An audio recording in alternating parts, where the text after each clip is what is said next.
amigos en todo el Ecuador, bienvenidos a Mesa de Análisis, Arte y Cultura. Me acompaña hoy en el estudio Félix Orozco. Él es colombiano, se dedica a la grafología. Su hoja de vida es bastante amplia, es grafólogo científico, consultor grafopsicológico, grafólogo forense, tiene una especialización en morfopsicología, aparte de psicólogo, tiene estudios profesionales en negocios internacionales y es docente universitario. Félix, gracias por haber aceptado esta invitación. Ya sé que de aquí sales corriendo al avión a regresar a tu querida Colombia. Bueno, antes de empezar con este tema, vamos a ver un poquito sobre el tema con un reportaje que han hecho acá en estudio para ustedes. Los invito a verlo. ¿Sabías que cuando escribes a mano, estas son un reflejo de las vibraciones del cerebro? Esta acción sobre el papel es la pieza clave para la grafología, una técnica que permite descubrir las características psicológicas. Pistas como la forma de la letra, dimensiones, espacios entre las letras, la altura, la posición en el texto revelan nuestra identidad. Los orígenes de la grafología son antiguos y mantienen un vínculo muy estrecho con las bases de la psicología. Especialistas como Max Pulver, de origen suizo, dieron importantes aportes a esta vertiente. En la Edad Moderna, el neurólogo Rudolf Poffal decide darle una base científica a esta teoría.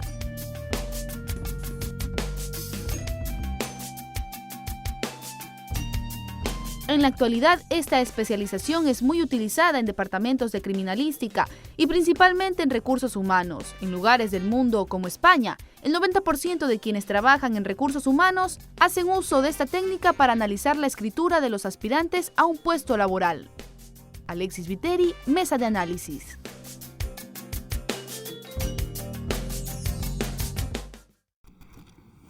Félix, muchísimas gracias por estar acá. Sé que estás viniendo a Ecuador para dar unos cursos de diplomado en grafología. Claro que sí, Karina. Y bueno, igual agradecerte por la excelente invitación. Estoy feliz de estar en Ecuador y mucho más feliz porque estamos viniendo, como me dices, una vez al mes a dictar una capacitación bastante amplia y completa en grafología científica. ¿Qué es la grafología científica y cómo empieza esto de acá? Porque estuve chequeando por ahí y hay escritos desde 1500, pero ahí no hay nada más como hasta 1600 y no es sino como hasta 1800 que en medio comienza el auge. Correcto. Bueno, la grafología es casi tan antigua como la misma escritura de la humanidad, ¿sí? De hecho, se han encontrado vestigios que datan de 1500 años antes de Cristo de la escritura oriental de los chinos. Por ejemplo, ellos indicaban que aquellas personas que tenían trazos firmes eran personas enérgicas, aquellas personas que tenían escrituras que se cruzaban eran personas que se contradecían, como aquellas personas que hacen la firma y luego de hacer la firma le colocan una cantidad de rayas encima. ¿Sí? Son personas que se están contradiciendo, hay algo dentro de sí que no hay un acorde, o quieren ocultarlo o no quieren mostrarlo. ¿Sí? En fin, luego la grafología ha venido desarrollándose inicialmente pues, en la Europa. Y viene siendo entonces, se constituye como el estudio y el análisis de la escritura a mano. Parece redundante decir lo que sea a mano, pero bueno, ahorita con todo el tema de las redes sociales, la gente piensa que se puede interpretar un correo electrónico y no, es imposible, no. Es la grafología es la ciencia que nos permite analizar e interpretar la escritura a mano de forma espontánea, mostrándonos allí los rasgos y matices de la personalidad del sujeto. Luego, cuando una persona está escribiendo, está dejando impreso allí un autorretrato de su vida. Sus temores, su forma de enfrentar la vida, su pasado, su relación con la familia. O sea, si alguien se lleva mejor con la mamá que con el papá, tal vez lo puedas notar con... Totalmente, tal vez no, totalmente. Se podemos saber una persona que está muy dependiente de la mamá, sencillo, por ahí dándole matices enseguida a la audiencia, va a ser una persona que su margen izquierdo va a ser muy reducido, es decir, que va a estar pegadito escribiendo, utilizamos acá, ¿sí? Es decir, que va a empezar a escribir muy pegadito acá al borde, al margen izquierdo, correcto. Vamos a notar una persona que tiene una gran dependencia de la mamá, del pasado, temor, inhibida, cautelosa, reservada, ¿sí?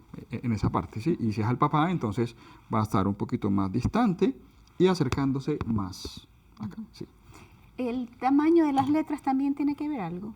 Sí, correcto. Sí. La grafología dentro de los autores, y entonces tenemos allí, cierto, por supuesto, a Jean Michon, que es el padre de la grafología, y luego está Crépus-Guillemin, quien estudió de base todo el tratado de Jean Michon, y Crépus-Guillemin entonces nos da 7 géneros particulares, ¿sí? Nos habla de la presión, de la dirección, del tamaño, del orden, de la velocidad, ¿sí? Y de la inclinación, y ahí está el tamaño.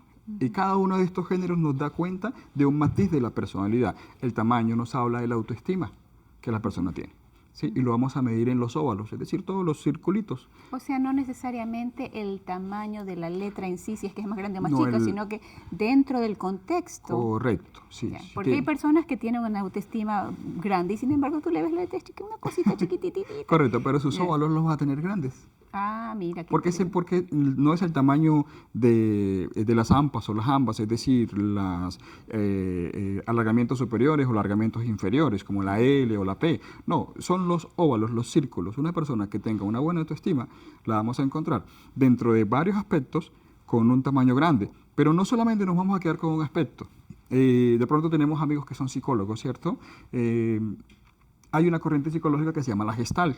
La Gestalt nos habla que el todo es la suma de sus partes. ¿Qué nos indica esto? Que con un solo aspecto no podemos determinar o dar un diagnóstico. Asimismo es la grafo. Y decíamos que está la presión, la dirección, la inclinación, la velocidad, bueno, todos estos y otros aspectos múltiples de la grafía. Entonces tenemos que encontrar varios aspectos o rasgos grafológicos que nos hablen del mismo concepto, es decir, autoestima. Entonces, el tamaño de la letra va a ser grande, pero la presión también lo tienes que indicar.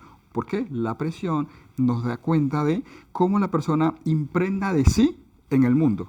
Claro, o sea que tal vez una palabra te dé una idea, pero leer toda una carta de una persona te va a dar una idea mayor de ese ser humano. Correcto, correcto. Y de pronto, Karina, ahí quería como aclarar un punto importante, porque es leer, pero no leer el tema, o el concepto, o el mensaje. Porque la grafología... Sino leerlo como tal vez una persona que lea las cartas te lea algo. Exacto, Ya, o sea, no de es alguna leer. manera algo te da, algo viene, algo... Exacto, sí. Tenemos que mirar la presión, la dirección, Ya. la forma como se escribe, más que el mensaje real. Ya. Y a eso me lleva a otra parte. Ahí tú dices es una ciencia y hay otra gente que le dice es una pseudociencia, Sí, sí, sí. porque así como hay personas que dicen, pero esto funciona, hay otras personas que te dicen, mira, le hemos hecho 800.000 estudios y no necesariamente es, ¿no?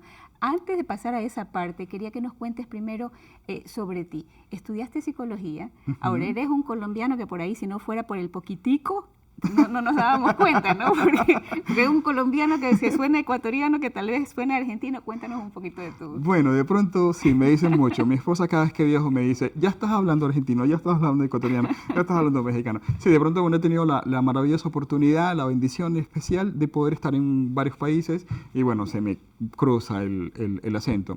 Bueno, y por supuesto soy colombiano, amo mi Colombia, los invito a Colombia, por cierto, vivo en una ciudad maravillosa que se llama Santa Marta con las playas. Esa de Santa Marta, Sí. Santa Marta tiene Esa, exacto. Sí, tienen que ir a Santa Marta, ¿eh? Me llaman y yo los doy un paseo. Luego ahí tuvimos la oportunidad de inicialmente estudiar en negocios internacionales, luego nos inclinamos por la psicología y bueno, la grafo ya vengo... Realmente casi no tengo una memoria de cuándo empecé, porque empecé de muy joven con la idea de la grafo, cuando ni siquiera sabía que era una ciencia como tal. Luego ya con el tema de la psicología encontramos que había estudios de grafología. Nos trasladamos a Buenos Aires, ¿cierto? Igual con bastante esfuerzo, pero por la pasión y el gusto de aprender. Y allá iniciamos en los estudios de grafología. Sí, en un instituto que se llama Intergrafo. Mi mentora y ahora mi gran amiga Nilda Ruiz, ¿cierto? Es una excelente grafóloga. ¿Cómo se llama? Nilda Ruiz. Nilda Sí, Ruiz. es una ¿Y el lugar se llama? Intergrafo. Intergrafo. Sí, es uno de los institutos más reconocidos en Buenos Aires. Y bueno, mi mentora y gran amiga, a ella le debo esto y muchas cosas más. De hecho, sigo estudiando con ella porque la grafo es de nunca parar. Porque está estudiando la personalidad y el sujeto siempre va a estar. Claro. Cierto, Heráclito siempre nos decía, ¿no? Que todo estamos cambiando y aparte cambiando. todo nos influye en cierta manera y hay ciertas cosas que no se han inventado. Por ejemplo, hace, no sé, unos 20 años, qué impresión tener un fax, era impresionante, ahora Claro, nadie usa el fax. nadie usa un fax. Entonces, tal vez la influencia externa sobre la personalidad del individuo cambia dependiendo lo que esté viviendo. Correcto, sí, los momentos, sí, los momentos. Entonces luego, inicialmente los padres de la grafo, bueno, Jean Michon, Max Pulver, que nos da la simbología del espacio gráfico, Crepleus-Jemin, y se crean grandes escuelas de grafología en Italia, en Suiza, en Francia, en España, que se van estableciendo. Y sí, hay muchas personas que aún no han reconocido la grafología como ciencia, y a los grafólogos se nos sale el cabello, a mí, por ejemplo, que no tengo, cuando dicen que es una... Entonces, antes de empezar grafología sí tenías. Sí tenía. Cuando dices una pseudociencia, yo, pero por favor, estudien un poquito. La grafología se encuadra dentro de lo que es una ciencia real, porque su objeto de estudio es verificable, es global, es analítico, parte de los hechos y vuelve a los hechos. Y ha sido probada y comprobada a través de herramientas que permitieron que otras ciencias, como la psicología, fuera ya reconocida. Las utilice. De hecho, tiene muchos fundamentos y muchas bases de la psicología. Por ejemplo, es algo proyectivo, porque la grafología es un test proyectivo, es una disciplina proyectiva que plasma lo que el sujeto está haciendo, como por ejemplo el caso de pruebas psicológicas como el Warted, el Macover, tienen un fundamento tal cual como la grafología. Hay uno de los autores que es Max Pulver, de la escuela suiza, y él era psicólogo. Y toma el aparato psíquico de Freud, aquel famoso yo, el ello y el super yo, ¿sí? Y lo plasma en el plano gráfico y nos indica cómo los matices de la personalidad, de acuerdo al aparato psíquico de Freud, se plasman en la escritura. Qué interesante. O sea que los papás podemos darnos cuenta de más o menos los rasgos de un niñito, y al mismo tiempo, por otro lado, la policía se puede dar cuenta de los rasgos de un psicópata utilizando la grafología. Correcto, claro. La grafología tiene muchas aplicaciones en el área infantil, en el área forense, en el área criminalística, en el área organizacional, en el área clínico de la psicología, de la psiquiatría, inclusive en el área de las patologías médicas. Sí, tuve la oportunidad de estar en un congreso de una... O sea, patología estamos hablando de enfermedad. O sea, enfermedades. Que en cierta manera puedes chequear si la persona está enferma, no solamente psicológicamente, sino psíquicamente. Sí, no psíquicamente, correcto. Y físicamente. Físicamente, correcto. Si tiene problemas glandulares, si tiene problemas sanguíneos. Qué interesante. Todo eso se puede plasmar. Por supuesto, y esa es una especialización mucho más profunda, ¿cierto? Además, habría que ser médico para esto. Entonces, bueno, por allá no voy a meterme porque veo sangre y me no da nada. Sí. Y se puede, claro, se puede saber todo esto. Sí. Interesante. Vamos a la parte de psicología, digamos, de grafología infantil, que creo que tienes una especialización, y también otra en forense. En grafología forense. Hablando de grafología infantil, ¿cómo podemos chequear a un niñito que tenemos que esperar a que termine el kindergarten o que comience segundo grado de básico? ¿En qué tiempo, desde qué tiempo puedes comenzar a estudiar la grafología de un niñito? Sí, la grafía de un niño se puede empezar a estudiar desde el mismo momento en que empieza a hacerla. Él empieza a garabatear entre año y medio, 2 años aproximadamente, y de los mismos garabatos nos va a dar cuenta de algunos matices de la personalidad del niño y de los momentos que él puede estar viviendo, ¿sí? con sus padres o en el ambiente en donde se encuentre. Y nos va a dar cuenta, por un lado, la forma de los garabatos y por otro lado la ubicación de los garabatos. Vamos a darle así rápidamente, ¿sí? Una idea. Les decía que el simbolismo gráfico que nos los dio Max Pulver nos indicaba que el sujeto vive entre un limbo y un abismo. Aquí está el yo. Aquí está el abismo y aquí está. El yo sería como quien dice la mitad de la página. Si hiciéramos un cuadradito o digamos o una rayita por ahí, una cruz, la mitad de la página sería el yo. Exacto, la mitad de la página sería el yo, y entonces aquí arriba tendríamos el super yo y aquí tendríamos el ello. Aquí tenemos el pasado, para el caso de la mamá también, la introversión y los temores, y acá tenemos el futuro, las metas, los demás y el papá. Entonces, ¿qué pasa? Digamos que tenemos un niño que va a hacer garabatos, y entonces va a ser un garabato, va a ser curvos, ¿cierto? En la parte superior nos habla de fantasía.